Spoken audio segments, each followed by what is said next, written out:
বিয়ের পরেও তুমি জিনায় লিপ্ত হবে, বিয়ের পরেও তুমি পরকীয়ায় লিপ্ত হবে, আর ওই মেয়ে তোমার সঙ্গে ঘর করবে না, অন্য কারোর সাথে পালাবার ব্যবস্থা করবে। আমার দেখা মতে, আমার কাজ করা মতে 100টা প্রেম করে বিয়ে করার মধ্যে আমি 80টা তালাক করালাম, 80টা ছাড় হয়েছে আমার জানা মতে, 80টা। এরকম হাজারো হচ্ছে, প্রেম করে বিয়ে করেছে মজা করে, বিয়ের পরে ই হারাম করে আর একটা প্রেম করছে, ও ফোনেতে অন্য দুজনের সঙ্গে প্রেম করছে, স্বামী স্ত্রী দুজনে ভেঙে গেল, ও ওর কাছে পালিয়ে গেল, ই আর একটা ধরে নিয়ে এদের জীবনটাই তো এরকম। আর কোরআন বলেছে ব্যভিচার করা তো অনেক দূরের কথা, যে রাস্তায় হয় সেই রাস্তার ধারে পাশে যাতায়াত করো না। ওই জন্য ইসলামে পর্দাকে ফরজ করা হয়েছে। কি বললাম? পর্দা কি ফরজ। কেমন ফরজ আপনাকে বলি, আমরা গুরুত্ব কি দিয়েছি। পর্দা যে ফরজ, কতটা নারীদিকে সেফটি করেছে। আপনি এখনই এইখানে দোকান আছে না, গ্রামে দোকান আছে, একটা এই পালস চকলেটের দাম কত? একটা, সেটা প্যাকেটের মধ্যে থাকে না বাইরে থাকে? প্যাকেটে। দোকানদার যদি সেটাকে ছিলে প্লেটের মধ্যে রেখে বিক্রি করে, সেই চকলেট কেউ কিনবে? কেন কিনবেন না? একটাই কারণ, 1 নম্বর মাছি বসেছে, 2 নম্বর ধুলোবালি পড়েছে।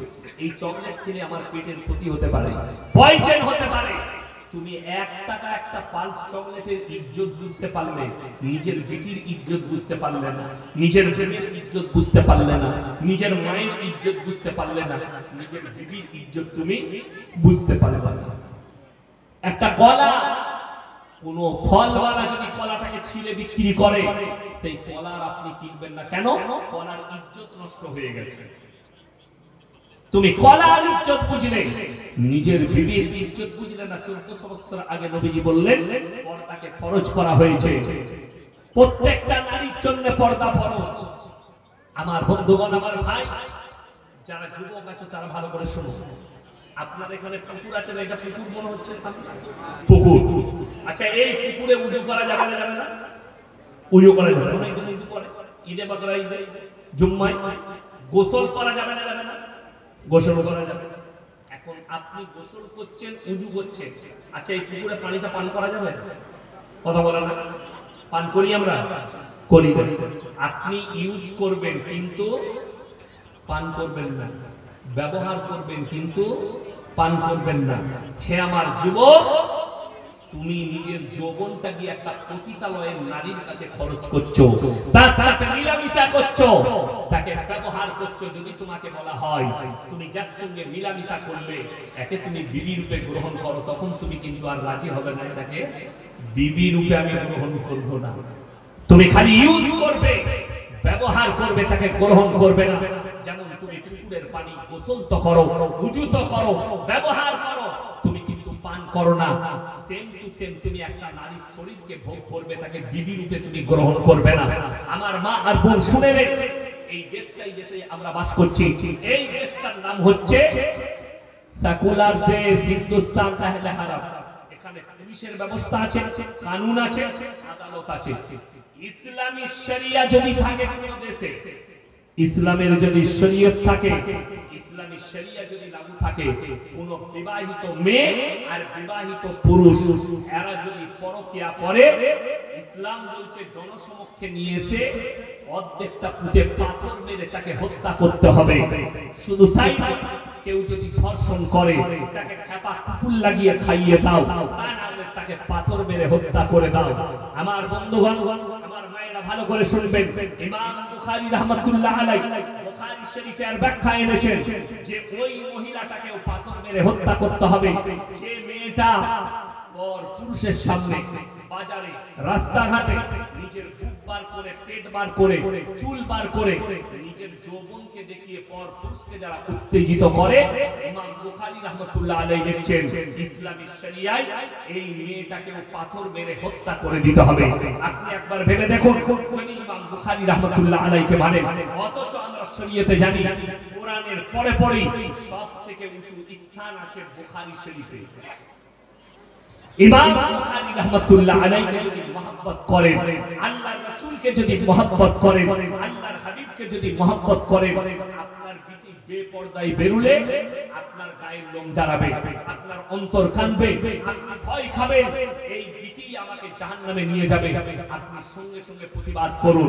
বাড়ি থেকে বের হলে তুমি বালিগ হয়েছো, তুমি বোরকা ছাড়া বেরোতে পারবে না, পর্দা ছাড়া বেরোতে পারবে না। যেদিকে তোমার বিয়ে হয়ে যাবে সেদিনে তুমি স্বামীর ঘরে চলে যাবে, তারপরে দায়িত্ব তার। বর্তমানে যতদিন না বিবাহ হচ্ছে আমার দায়িত্বে তুমি পর্দাতেই থাকবে, পর্দার সহিত স্কুলে যাবে, পর্দার সহিত তুমি কোনো কাজে যাবে, তাছাড়া তুমি পর্দা ছাড়া বাড়ির বাইরে যেতে পাবে না। এই নিয়মটা করুন। আপনার মেয়েকে দাওয়াত দেন, বিবিকে দাওয়াত দেন, পরিবারকে দাওয়াত দেন। আজকে আল্লাহর কাছে নিকৃষ্ট পাপ সেটা হচ্ছে জিনা। আপনি ভেবে দেখুন আজকে অবস্থা। আপনারা কি মনে করছেন দাজ্জাল আসবে না? আসবে না? আসবে না? এই কথা বলেন, দাজ্জাল আসবে না? আসবে না? দাজ্জাল আসবে। দাজ্জাল জানে শুধু একটা ব্যক্তির নাম দাজ্জাল নয়, পুরো একটা সিস্টেমের নাম হচ্ছে দাজ্জাল। বিসমিল্লাহ। আর এই দাজ্জালটা, দাজ্জালের যে নমুনা আল্লাহ রাসূল বললেন তোমরা বুঝতে পারবে দাজ্জাল আসার সময় হয়েছে কখন? যখন দেখতে পাবে মুসলমানের কাছে হারাম জিনিসগুলো হালাল হয়ে যাচ্ছে। মুসলমানের কাছে আজকে লটারি হালাল হয়ে গেছে বলি মুসলমান খাচ্ছে, মুসলমানের কাছে আজকে মদ হালাল হয়ে গেছে বলি মদের ব্যবসা করছে, মুসলমানের কাছে আজকে সুদ হালাল হয়ে গেছে বলি ব্যবসা করছে হালাল ভেবে, অথচ এগুলো হারাম। চুরি করা হারাম, মিথ্যা কথা বলা হারাম। আজকে তাকিয়ে দেখুন আল্লাহ রাসূলের হাদিস তোমরা দেখতে পাবে যখন মূর্খরা দেশ চালাবে আর নেতৃত্ব দেবে, শিক্ষিতরা চুপচাপ বসে দেখবে। তার একটা কথা বলে দিই, উলুবেড়িয়া বাজারে একটা বাচ্চা ছেলে, 10 বছরের ছেলে, 15 বছরের বাচ্চা, তার বাপ মা নেই, ভিক্ষা করে খায়। সে একটা লোকের পকেটে হাত ধরে 10 টাকা চুরি করেছে। তাকে গ্রামের লোক, ওই বাজারের লোক তাকে খুঁটিতে বেঁধে পিটাচ্ছে। 10 টাকা চুরি করেছিস, ছিনতাই করেছিস, পকেট থেকে বার করেছিস, একে পিটা, তাকে মারে। হাই রে সমাজ, পেটের জন্য একটা বাচ্চা 10 টাকা চুরি করেছে, তাকে গাছে বেঁধে পিটাচ্ছ। আর যারা কওমের লাখ লাখ টাকা মেরে নিচ্ছে তাকে স্টেজে নিয়ে এসে গলায় মালা পরিয়ে হাততালি দিয়ে সংবর্ধনা দিচ্ছ। এটাই হচ্ছে কিয়ামতের আলামত। যারা কওমের পয়সা মেরে নিচ্ছে, লাখ লাখ টাকা লুটে নিচ্ছে, তাকে আপনি স্টেজে ডেকে মালা পরাচ্ছেন, তাকে আপনি হাততালি দিয়ে সংবর্ধনা দিচ্ছেন। আর একটা এতিম ছেলে 10 টাকা চুরি করেছে তাকে তুমি চোর বলছো। আর যারা কোটি কোটি টাকা লুট করছে তাকে আপনি নিজের বুকের সঙ্গে জড়াচ্ছ, তাকে হাততালি দিচ্ছ, তাকে লাইক কমেন্ট করছো। আমার বন্ধুগণ কান খুলে শুনে আল্লাহর কাছে যে বিচারটা হবে সূক্ষ্ম বিচার হবে। আল্লাহর কাছে যে বিচার হবে সেই বিচারের মধ্যে এতটুকু দ্বিধাবোধ থাকবে না। কিয়ামতের আলামতের মধ্যে নবীজি বললেন যে তোমরা যখন দেখতে পাবে মুসলমানের কাছে অবৈধ জিনিসগুলো বৈধ হয়ে যাচ্ছে, তখন দেখবে দাজ্জাল আসার সময় হয়েছে। দাজ্জাল শুধু একটা ব্যক্তি নয়, পুরো একটা সিস্টেমের নাম হচ্ছে দাজ্জাল। আর দাজ্জাল আসার আগে তার সৈন্য তৈরি হয়ে যাবে। এলন মাস্কের নাম শুনেছেন না? শুনেছেন? বিরাট টাকার মালিক, বড় কোম্পানি।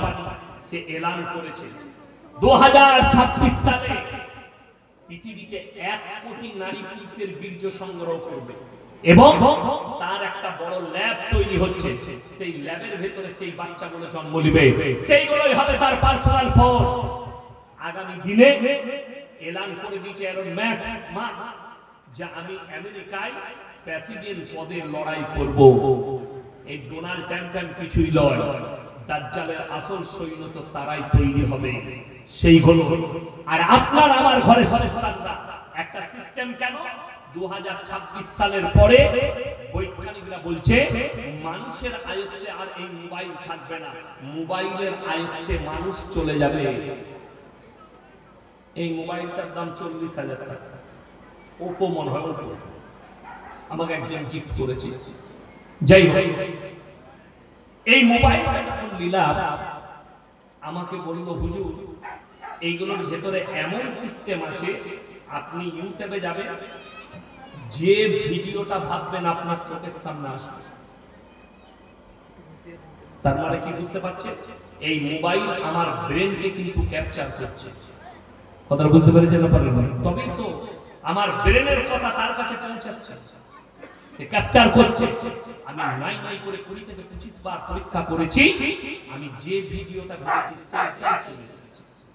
আমি আজ থেকে গুজরাটে যখন পড়েছি, তখন ক্যাসেটে সেই রিলের ক্যাসেট ছিল, সেখানে একটা কারি কিরাত শুনেছিল, বিখ্যাত কারি মিশরে, কারি আল মাআতি, মারাত্মক পড়া। তো আমি তার কিরাত খুঁজতেই থাকি ইউটিউবে, পাই না। আমি সেই দিনে খালি মনে মনে ভেবেছি এই কারির কিরাতটা চলে এলে ভালো হবে। আল্লাহর কসম চলে এলো, 10 সেকেন্ডের ভেতরে তার কিরাত চলে এলো। আমি যেটা আজ 10 বছর ধরে খুঁজছি মোবাইলে, ইউটিউবে, আজকে সেটা আমার চোখের সামনে এআই আসার পরে আমার ব্রেনকে ক্যাপচার করেছে, সেই কারির কিরাত চলে এসেছে। আমার বন্ধুগণ, আমার ভাই, যদি বলেন এই সিস্টেম কি করে কাজ করবে, যারা মনে করছেন আমি ঈমান, আমাদের যাদের ঈমানদার যারা আছে, যে আমরা দাজ্জালকে মানব না, এখন দেখেন এই মোবাইলে ফোন পে আসছে, আসছে না? আসেনি? ফোন পে আছে, গুগল পে আসছে, বিভিন্ন রকম। মানুষের হাতে আর টাকা থাকবে না, সব এই মোবাইলে আর আপনার অ্যাকাউন্টে। আপনি খালি জানবেন আপনি 10 লাখ টাকার মালিক, টাকা আপনার হাতে থাকবে মোবাইলে। যখন দাজ্জালকে অস্বীকার করবেন, আপনার দোকানে গেলে আপনাকে মোবাইলের দ্বারা পেমেন্ট করতে হবে। চাল কিনলে, আলু কিনলে, পেঁয়াজ কিনলে, তেল কিনলে, পানি কিনলে, যা করবেন এই মোবাইলে পেমেন্ট হবে। আপনার সিস্টেম লক করে দেওয়া হবে, আপনি আর টাকা ব্যবহার করতে পারবেন না, যেহেতু আপনি দাজ্জালকে অস্বীকার করেছেন। এইভাবে অনাহারে বহু মানুষকে দাজ্জাল হত্যা করবে, বহু মানুষকে সিস্টেমের দ্বারা হত্যা করা হবে, বহু মানুষের ঈমান ধ্বংস করা হবে এই সিস্টেমের দ্বারা। ওই জন্য দাজ্জাল শুধু একটা ব্যক্তি নয়, পুরো একটা সিস্টেমের নাম হচ্ছে দাজ্জাল। আর এই সিস্টেমকে ধ্বংস করার একটাই মূল অস্ত্র আছে, আপনি আপনার ঈমানকে মজবুত করুন, কালমার উপরে টিকে যান। জোরে বলুন ইনশাআল্লাহ। আমি আপনাদেরকে বাস্তব সত্য কথা বলছি। আজকে আমাদের সমাজ ধ্বংস হচ্ছে আমাদের মতো মৌলবীর কারণে। অনেকজন বলে, হুজুর, আমাকে একজন ফোন করে বলছে যে হুজুর আমি একটা ব্যবস্থা করছি। কোথায়? কলকাতায়। কি করবেন? এই মৌলবীদের যে ঝগড়া ফোনেতে দেখছি মোবাইলের মাধ্যম দিয়ে, তার থেকে ভালো সব দলের মৌলবীকে এক কাছে বসাবো, দিয়ে মাসওয়ারা করে নিজেদের মধ্যে ফিতনা ফাসাদ যা আছে মিটিয়ে নিয়ে আমরা একটা দল হব। আল্লাহর রাসূল সাল্লাল্লাহু আলাইহি সাল্লামের হাদিস সত্য না মিথ্যা? সত্য। নবীজি বলেছেন আমার উম্মত উম্মতি এরা 73টা দলে বিভক্ত হবে। কয়টা বললাম? 73টা। আচ্ছা, এরপর যদি বলেন সবাই এক হয়ে যাবে, তাহলে কিয়ামত হবে। 73টা দল হতে হবে রাসূলের হাদিস মোতাবেক। কিন্তু দুঃখ একটাই, আপনি বলছেন আমি কোন মৌলবীর কথা শুনবো। আপনাদের এখানে বাজার আছে না? নাই, সবজি বাজার আছে। এরকম কোন বুদ্ধিজীবী লোক আছে সকাল বেলায় সবজি বাজারে গেল, বাজারে যাওয়ার পরে বললেন দাদা আমাকে পচা টমেটো দে? কেউ পচা টমেটো কিনবে? পচা আলু কিনবে? আপনি আলু কিনলে আলুটা দেখে নেবেন, পেঁয়াজ কিনলে দেখে নেবেন, টমেটোটা ঘুরিয়ে দেখে নেবেন, মাছ কিনলে পেটটা টিপে দেখে নেবেন। কেন? পচাটা লুবেন। আপনি পচা মাছ চিনতে পারলেন, পচা টমেটো চিনতে পারলেন, কানা বেগুন চিনতে পারলেন, পচা আলু চিনতে পারলেন, আর কানা হুজুর তুমি চিনতে পারো না, যে সমাজকে ধোঁকা দিচ্ছে, প্রতারণা করছে, মিথ্যা গল্প বলছে। দুঃখ বলে দিই, বড় পীর আব্দুল কাদের জিলানী রাহমাতুল্লাহ আলাইহি জবরদস্ত আল্লাহর ওলি, কিন্তু ইমানদারির সঙ্গে বলুন তো নবীদের থেকে উপরে হতে পারে? কথা বলে না? নবীদের উপরে যেতে পারে, সাহাবীদের উপরে যেতে পারে, হযরত আবু বকর সিদ্দিক রাদিয়াল্লাহু তাআলা আনহু সমান ঈমান হতে পারে? কথা বলে? সমতুল্য করা যাবে? করা যাবে না। 10 জন সাহাবী আশারায়ে মুবাশশারার জান্নাতি, 4 জন খলিফা আল্লাহ রাসূল সাল্লাল্লাহু আলাইহি সাল্লামের। কিন্তু আজকে বর্তমানে এই স্টেজে বসে অনেক অমুসলিম ভাই হাসছে আমাদের বক্তব্য শুনে যে ইসলামটা গল্পতে ভরা। কেন? আমাদের মতো কিছু মাথায় টুপি লাগিয়ে দাড়ি লাগিয়ে স্টেজে বস করাচ্ছে মানুষ, গলার সুর শুনে। অনেক হুজুর সুর করে বক্তব্য শুনেই সমাজ শেষ হয়েছে। হুজুর সুর করে বলেছে, আমি মেদিনীপুরে জলসা করতে গেছি, বলে হুজুর আপনাকে 12টা থেকে 2টো দুটো। আমি বললাম 12টার পরে জলসা করি না। বলে না, করতে হবে। আমার সাথী আপনি ঠিক আছে, কোন জায়গার হুজুর জানি না, রাত 10টায় চেপেছে, আমি শুয়ে আছি, পাখির গল্প ধরেছে। পাখির কোরআন নাই, হাদিস নাই, নামাজ নাই, রোজা নাই, সুদ নাই, গাঁজা নাই, মদ নাই, কিছু নাই, পাখির গল্প। 12টা বাজতে 10 আমি স্টেজে গিয়ে হুজুরের পাশে বসলাম। আর 5 মিনিট বাকি আছে। একজন নামাজি চাচা বলছে, হুজুর পাখিটা এখনো উল্লু। হুজুর তখন কি বলছে জানেন? বাবা নিয়া আবার সামনের বছরে দাওয়াত দিবেন বাবা, আমি এই পাখিটা উড়িয়ে দেবো, যা বুঝে করো। আবার 2 ঘন্টা লাগবে সামনে বছরে, পাখিটা উড়তে, এখন পাখি ডালে বসে আছে। সমাজ পেল কি? আপনাদের ডানকুনির কাছে জলসা করছি, অল্প বয়স, দাড়িও বেরোয় নাই ভালো করে, 24 পরগনায় বেচারার বাড়ি, কোন জায়গায় জানি না। আমি মসজিদে শুয়ে আছি, তার বায়ান চলছে। আমি তো বায়ান শুনে তরপিয়ে উঠে গেছে যে এক্ষুনি স্টেজে গিয়ে ওকে মারতে হবে। যে বায়ান করছে কি পুরো ইসলাম বিরোধী, শরীয়ত বিরোধী। কার? বড় পীর। গল্প বাবা জিলানী, বড় পীর আব্দুল কাদের জিলানী এত বড় পীর ছিল। দস্তরখানে খানা খাচ্ছেন, দস্তরখানে খানা খেতে খেতে দেশি মুরগির হাড্ডিগুলো একদিকে রাখছেন। একজন মুরিদ বললেন, বাবা এই হাড্ডিগুলো এক জায়গায় কেন জড়ো করছেন? বড় পীর বললেন, আমি এই হাড্ডিগুলো জড়ো করছি, খাবার পরে আবার এই মুরগিটাকে জীবিত করে দেবো। যা মুরগিটা আবার জীবিত হয়ে যাবে। আলেমরা বসে আছে, গোটা হাওড়া জেলা জেলায় পৃথিবীর কোন পাপের বেটা মৌলবি একটা যদি জাল হাদিস বার করতে পারে, একটা যায়িফ হাদিস বার করতে পারে। আল্লাহ রাসূল সাল্লাল্লাহু আলাইহি সাল্লাম দুম্বার মাংস খেয়েছেন, বকরির মাংস খেয়েছেন, উটের মাংস খেয়েছেন, খাওয়ার পরে উটটাকে জীবিত করেছেন, বকরিটাকে জীবিত করেছেন। এরকম একটা দলিল যদি নবীজির জন্য কোন পাপের বেটা মৌলবি দিতে পারে, আমি সমাজের মুখে কথা রাখবো না। এটা বড় পীরের নামে মিথ্যাচার। আপনাদের হাওড়া জেলায় পাটনায় বায়ান চলছে, বলছে বিনা উযুতে নাপাক অবস্থায় বড় পীরের নাম নিলে গায়ের লোমগুলো উঠে যাবে। আমি স্টেজে গিয়ে বললাম, আল্লাহর পাওয়ার বেশি না বড় পীরে? কথা বলে না, আল্লাহর পাওয়ার বেশি। তাহলে আল্লাহর নাম বিনা উযুতে নিলে তো গায়ের চামড়া উঠে যেতে হবে। কথা বুঝতে পারেন না? তার মানে এটা বানানো কথা, বাজার চালাবার জন্য। সমাজের লোক তখন স্কুল কলেজ কোরআন হাদিস জানতো না, এই গল্প বানিয়ে হুজুরের বাজার চলেছে। বড় কষ্ট লাগে, সমাজ আজকে শিক্ষিত, সমাজের কাছে দ্বীন এসেছে, হাদিস কোরআন এসেছে, বাংলা হাদিস কোরআন চলে এসেছে মানুষের হাতে হাতে। মোবাইলে আপনি যদি বলেন বাংলা বুখারী শরীফ পেয়ে যাবেন, বাংলা তিরমিজি পেয়ে যাবেন, বাংলা কোরআনের তাফসীর পেয়ে যাবেন মোবাইলে। আজকে তুমি মূর্খ বানাচ্ছ সমাজকে। অমুসলিম ভাইরা বলছে এদের ধর্মটাও তো আমাদের মতো কাল্পনিক গল্প। কেন বলছে? জানে না যে লোকটা বায়ান দিচ্ছে এর মধ্যে ইলম কালাম নাই, এর মধ্যে হাদিস কোরআনের জ্ঞান নেই, যে এ জানেই না বড় পীরকে আট করতে গিয়ে নবীকে ডাউন করা হচ্ছে। আর নবীরা কোনদিন ডাউন লয়, আপে থাকবে। আল্লাহ সবসময় শ্রেষ্ঠ। তাহলে বিনা উযুতে আল্লাহর নাম নিলে সবাই একবার বলুন তো আল্লাহু আকবার। সবার উযু আছে?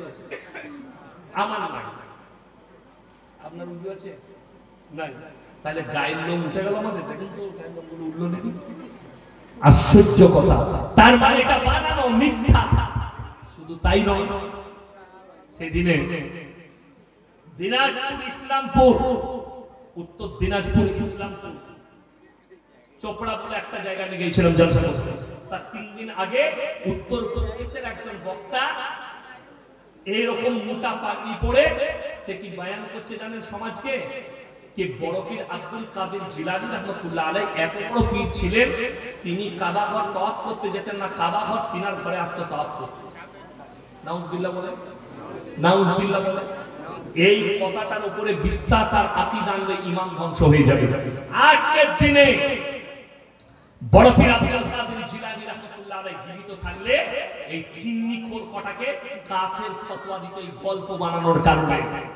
বড় পীর জবরদস্ত আল্লাহর ওলি, সন্দেহ নেই। আজকে তো কিছু সিন্নিখোর তাদের মাজারে বড় পীরের ছবি রেখে দিয়েছে, বড় পীরের মূর্তি বানিয়ে রেখেছে, যে তার উপরে পূজা চলছে। এটা শরীয়তে হারাম। বড় পীর আব্দুল কাদের জিলানী रहमतुल्लाह अलैह জবরদস্ত আল্লাহর ওলি, খাজা মঈনুদ্দিন চিশতি रहमतुल्लाह अलैহ জবরদস্ত আল্লাহর ওলি, এর মধ্যে কোনো সন্দেহ নেই। কিন্তু শুনেলেন একজন বয়ান করছে, বড় পীর খাজা মঈনুদ্দিন চিশতি रहमतुल्लाह अलैহ উযু করতে গেলে গ্রামের মানুষ কলেতে পানি দেয়নি, আনা সাগরের পানিটা গোটাই পদ্মায় ভরে নিয়েছে। কে কোন পাগল ছাগলে লিখে দিয়েছে বইয়েতে, ওই গল্পটা হুজুর মজমায় বয়ান করছে। এটার দ্বারা ইসলাম কি পাবে? এটা তো গল্প, এটা তো বানানো, এটা মিথ্যাও হতে পারে আর সত্যর কোনো সত্যতা নেই। যদি আনা সাগরের পানিটা খাজা মঈনুদ্দিন চিশতি রাহমাতুল্লাহ আলাইহি বদনার ভিতরে ভরে নেয়, আল্লাহ নবী সাল্লাল্লাহু আলাইহি সাল্লামকে দরিয়াটা হাতের মুঠোয় নিতে হতো, তবে সত্য মানা যেত। যেহেতু এরকম একটাও হাদিস নবীজির জন্য নেই, সাহাবীদের জন্য নেই। কত বড় বড় সাহাবী, তার মানে মিথ্যা বানানো গল্প একটারা ইসলাম চলে না। আজকে ইসলাম ধ্বংস হয়েছে আমাদের মতো এক শ্রেণীর হুজুরের কারণে। মানুষকে শিরক আর বিদআতে ডুবিয়ে আর কুফরিতে ডুবিয়ে সমাজ ধ্বংস হয়ে গেল। আপনি তাকিয়ে দেখুন, ভারত, বাংলাদেশ আর পাকিস্তান, এই তিনটে দেশে মাজারের উপাসনা আছে, ওরস আছে। এই তিনটে জায়গায় ওরস আছে। আচ্ছা বলুন তো, মান্যত করে যদি মাজারে ছাগল জবাই করা যেত, আল্লাহর রাসূল সাল্লাল্লাহু আলাইহি সাল্লামের মাজারে হতো না হতো? কথা বলে না? সাহাবীদের মাজারে হতো না হতো না? হযরত আবু বকর, হযরত উসমান গনি, আরে ওহুদের প্রান্তরে যিনি শুয়ে আছেন, নবীজির চাচা যান, 70 জন সাহাবীর কবর লোহার ব্যারিকেড দিয়ে ঘেরা আছে, সেখানে একজন শুয়ে আছেন, নবীজির চাচা যান হযরত আমির হামজা রাদিয়াল্লাহু তাআলা আনহু, যার বুকটা চিরে যুদ্ধের ময়দানে কলিজা ফটকা বার করে চিবিয়ে খেয়েছিল হিন্দা, সেরকম সাহাবী শুয়ে আছে। তাদের মাজারে, তাদের কবরে ছাগল মুরগি জবাই হয় না। ভারত, বাংলাদেশ, পাকিস্তানে কিছু আল্লাহর ওলির কবরে গিয়ে এই সিন্নিখোররা, বেদাতিরা, কবর পূজারীরা সেখানে গিয়ে মুরগি জবাই করছে, ছাগল জবাই করছে, গরু জবাই করছে, পীরের নামে মান্যত করে। আমার বন্ধুগণ শুনে নেন, আমার আব্বাজির সঙ্গে তখন আমি তালবিলিম জলসায় গিয়েছিলাম। গ্রামটার নাম মনে আছে, রামদাসপুর, আমার বর্তমান জেলা। আপনাদের মতো 200-500 লোক নয়, 15 থেকে 20,000 শ্রোতা। সেখানে মেদিনীপুরের একজন খুব ভদ্র নব মুসলিম বক্তা ছিলেন, তার নাম হচ্ছে আব্দুর রাজ্জাক রাদ, মেদিনীপুর ঘাটালের কাছে বাড়ি ছিল। তো তিনি ব্রাহ্মণদের ছেড়ে ইসলাম কবুল করেছিলেন। তিনি বক্তব্য দিচ্ছেন, দিতে দিতে লাস্টে তিনি বললেন মুসলমানদের জন্য পূজোর প্রসাদ খেতে নেই। তার কারণ কি? মানুষকে উনি বুঝাচ্ছেন ওনার মনে করে যে তার কারণ হচ্ছে যে গোবর আর মুখে ছিটে দেয়। এখন দেয় কি দেয় না সেটা আমি জানি না, এটা তার মুখের বক্তব্য। তিনি মারা গেছেন, তখন এইসব মোবাইলে রেকর্ডিং ছিল না, থাকলে মানুষ শুনতে পেত। তো ওই জন্য মুসলমানদের খেতে তিনি বক্তব্য শেষ করলেন। আমার আব্বাজি বললেন আপনি বসবেন। ভাই বয়স্ক ছিল, বসবো। কেন হইল? বলে আপনি ভুল বলেছেন। বলে কি ভুল? শুনে যান। আপনি বললেন মুসলমানদের প্রসাদ খেতে নাই, তার কারণ হচ্ছে গোবর আর মুখে ছিটে দেওয়া। যদি এটাই মেটার হতো তাহলে উপরের মালগুলো তুলে দিয়ে তলার গুলো তো খাওয়া যাবে। কথাটা বুঝতে পারেন না? একটা ডিব্বার মধ্যে দিয়ে আছে, যেগুলো লেগেছে সেগুলো তুলে ফেলে দিলাম, তলাকার গুলো খাবো। তখন তিনি চুপ করে গেলেন। আমার আব্বাজি বললেন এটা আপনার যুক্তির কথা, ইসলাম যুক্তিতে চলে না, কোরআন হাদিসের দলিলে চলে। বলে তাহলে দলিল কি আছে? ইন্নামা হাররামা আলাইকুমুল মাইতাতা ওয়াদ-দামা ওয়া লাহমাল খিনজির ওয়া মা উহিল্লা বিহি লিগাইরিল্লাহ প্রবাহিত রক্ত, মরা জন্তুর মাংস, শুয়োরের মাংস এবং আল্লাহ ব্যতীত অপরের নামে উৎসর্গিত জিনিস তোমাদের জন্য হারাম করা হয়েছে।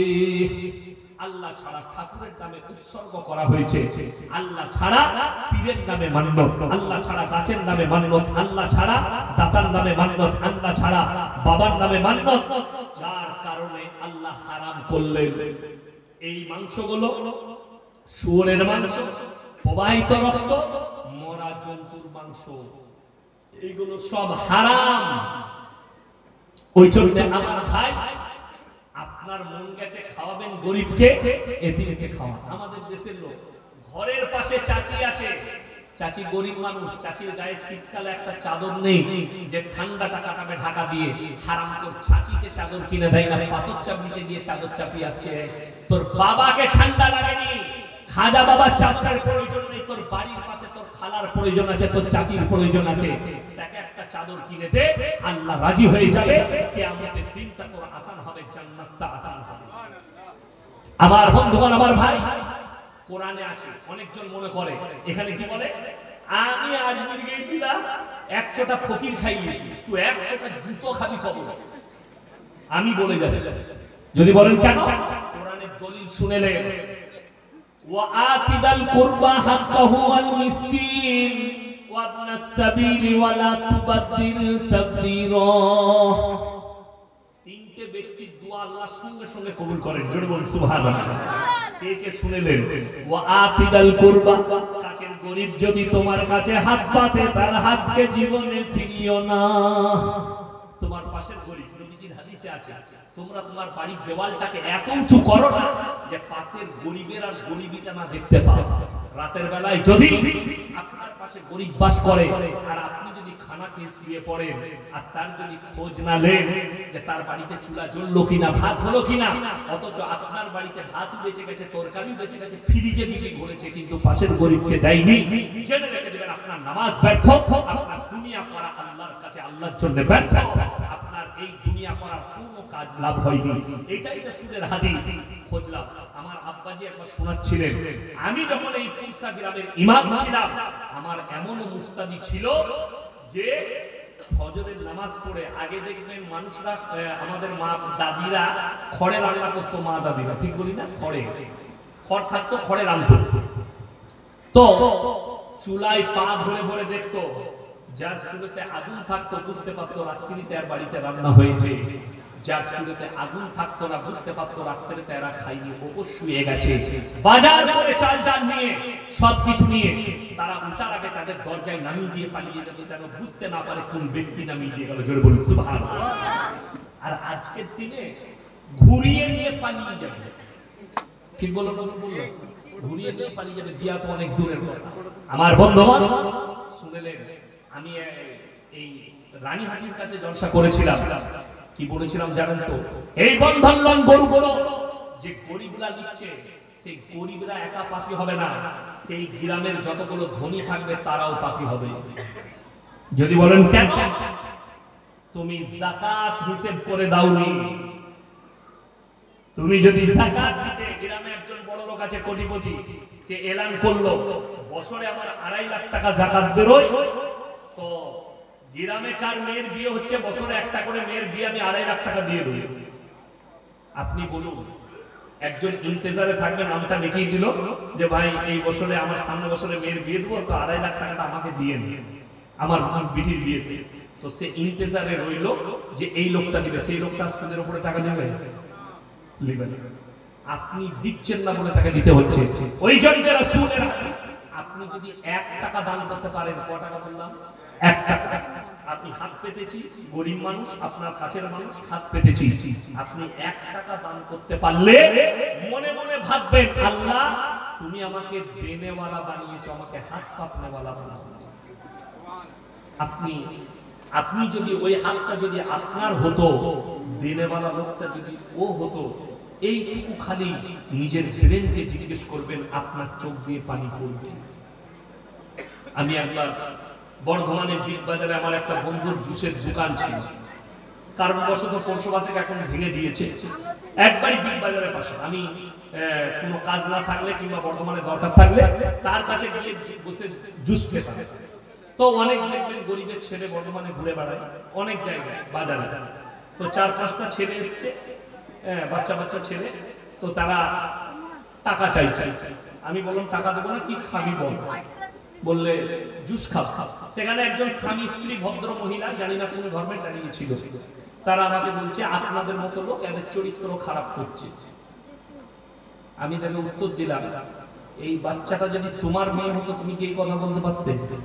তুমি গরিব, তোমার কাছে কিছুই নেই, আর এই মেয়েটা যদি তোমার সন্তান হতো আর আমার কাছে হাত পাতত। সে তখন বলছে জুসের দোকানিকে যে তাড়িয়ে দাও, প্লাস্টিকের গ্লাসে দিয়ে তাড়িয়ে দাও।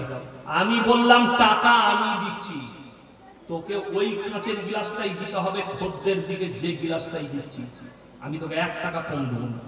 ওরা যে গ্লাসটাই খাচ্ছে ওই গ্লাসই তোকে দিতে হবে। 10 জন আছে, 10 গ্লাস জুস দে, আর ওই কাঁচের গ্লাসে, প্লাস্টিকের গ্লাসে একজনকেও দিবি না। কেন বললাম? যে আল্লাহ যাকে রুজি মাপে, আল্লাহ বড় লোক গরিব দিকে মাপে না। ওয়াকা নবীজির একটা হাদিস শোনায়, আল্লাহ রাসূল সাল্লাল্লাহু আলাইহি সাল্লাম দস্তরখানে বসেছে। দস্তরখানে শুনে যান বড় লোকরা, চারিদিকে বসে আছেন কারা? মালদার সাহাবী হযরত উসমান গনি রাদিয়াল্লাহু তাআলা আনহু, হযরত শুয়াইবা দুবা, বড় বড় দামি দামি বড় লোক সাহাবীরা বসে আছেন নবীজির চারিদিকে। এক কোণে মসজিদে নববী সাইয়্যিদনা বেলাল হাবশী রাদিয়াল্লাহু তাআলা আনহু, তিনি হচ্ছেন কৃতদাস, মসজিদে নববীতে ঝাড়ু লাগায়, লোকের বাগানে কাজ করে। কৃতদাস, কালো জমজমের চেহারা, ঠোঁটগুলো মোটা, বসে আছে এক কোণে, আর খাম্বায় ঠেস দিয়ে চোখের পানি ফেলাচ্ছে। আমার মতো গরিবকে কি নবীজি নিজের দস্তরখানে মালদারদের সাথে বসাবেন, ডাকবেন? আমার আল্লাহ হুকুম দিলেন এবং নবীজি ইশারা করলেন, হে বেলাল হাবশী, চলে এসো আমার দস্তরখানে। তুমি না বসা পর্যন্ত আমার দস্তরখান আল্লাহর কাছে মকবুল হবে না। জোরে বলুন সুবহানাল্লাহ। বেলাল হাবশীকে ডাকলেন আর বসালেন, আর বললেন তুমি যতক্ষণ না আমার দস্তরখানে বসবে, আমার এই খানার দস্তরখান আল্লাহর বারগাহে মকবুল হবে না, কবুল হবে না। জোরে বলুন সুবহানাল্লাহ। আর আজকে আপনি খোঁজ নিয়েছেন, নাম্বার 1 ওয়া আতিদাল কুরবা, কাছের গরিব। নাম্বার 2 ওয়াল ইয়াতামা ওয়াল মাসাকিন, এতিম আর মিসকিন যদি তোমাদের কাছে হাত পাতে, তাদের হাতকে ফিরিও না।